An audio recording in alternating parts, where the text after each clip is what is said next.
Kakain lang naman sana ako pero bigla akong hinila sa gitna at pakiramdam ko, abot na ako ng tala habang ako'y sinasayawan.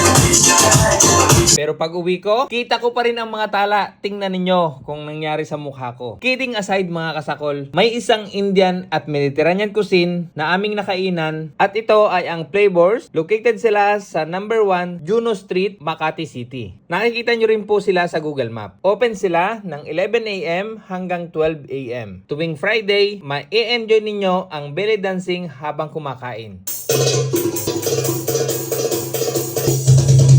Kapag Saturday naman, may DJ sila na nagbibigay ng masayang vibe habang ikaw ay nakadine in. Kung pagkain naman ang pag-uusapan sa appetizer pa lang, ay tiyak na malilito ko na dahil sa dami na nagsasarapan na pwede mong pagpilian. Tulad nitong mga in-order namin. Una kong tinikman ay itong kanilang Amritsari. Malutong ito sa labas at malambot sa loob. May malasang timpla na may bahagyang anghang at mas lalo itong sumasarap kapag sinawsaw mo na sa kanilang green or red chutney sauce. Sunod naman ay ang mixed vegetable pakora. Crunchy ang breading, mabango, malasa, at kung vegetarian ka, siguradong magugustuhan mo ito. Next ay ang Indian chicken lollipop. Crispy sa labas at juicy sa loob. Malambot din yung meat. May matapang na lasa at may tamang anghang. Nagustuhan ko ito dahil ibang timpla nito kumpara sa nakasanayan nating Pinoy style chicken lollipop. Vegetable samosa, may malutong na pastry at masarap na palaman. Medyo sweet na lasa nito at sa tingin ko ay galing ito sa sweet potato ang natural na tamis. Isa sa mga naging paborito ko ay ang tawa muton. Napakalambot ng karne ng tupa at ang maganda rito, inihain sa'yo habang umuusok pa. Grabe.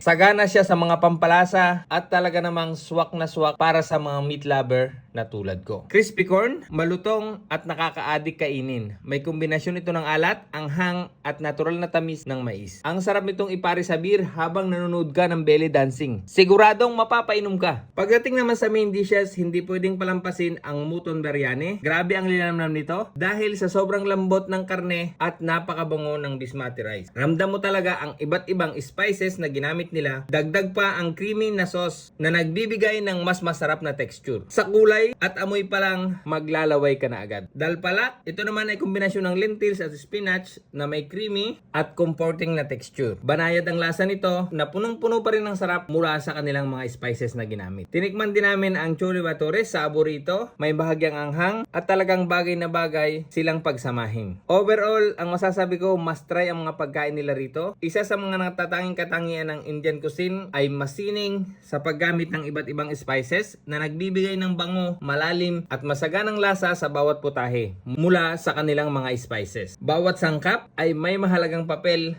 Kaya kung mahilig ka sa pagkain na punong-puno ng aroma at lasa, siguradong magugustuhan mo ang Indian dishes dito. Kaya ano pang inintay natin mga kasakol? Tara, sugod na kayo sa Flavors Indian and Mediterranean Cuisine.